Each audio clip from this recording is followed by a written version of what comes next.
Okay guys, magandang umaga. I-share ko lang sa inyo yung aking workout na pinaka ayoko. Okay? Kasi ito hindi ko to recommended sa mga newbie tapos lalo overweight ka. Kasi kung ako nga na malakas na mag-push up, siguro inabot pa akong kulang-kulang isang buwan bago ako na gawa ng perfect yung proper isang pull up. Yun.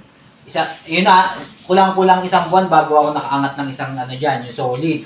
So tapos isama mo pa dyan yung challenge natin na yung rotator cuff natin is dispalinghado to. Pero tignan nyo kahit dispalinghado to, nagpupull up pa rin ako kasi meron akong mga napanood na foreign PT, yung mga physical therapist na yung mga nila, patient nila na may problema dito sa rotator cuff, pinapanambaras nila. So yun, buti na lang pinahiram din ako. Nagpahiram sa akin, friends ko yon, friends ko siya. Tapos sabi ko hindi ko na matanggal, kaya binigay niya na lang sa akin, di ba? Discard lang yan. Pero ito yan, tignan nyo, hindi pa rin naman to perfect. Medyo tinatap ko pa yung paa ko ron kasi nga, hindi ko pwedeng ilang baras to, kaya dinidiscard ko lang. Pero tignan nyo na lang. Okay, ganito yung pull-ups natin.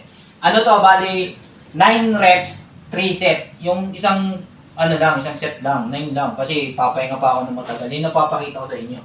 So, ganito yan guys, wide.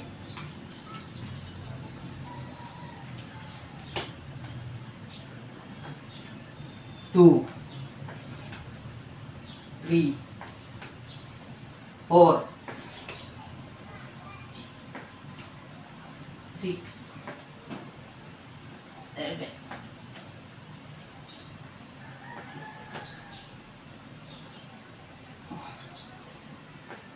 Isa na lang, no? 10 na sana. Pero ang ganda na talaga yung kapangyarihan natin. So, ayan guys pull-ups. 9 reps, 3 set.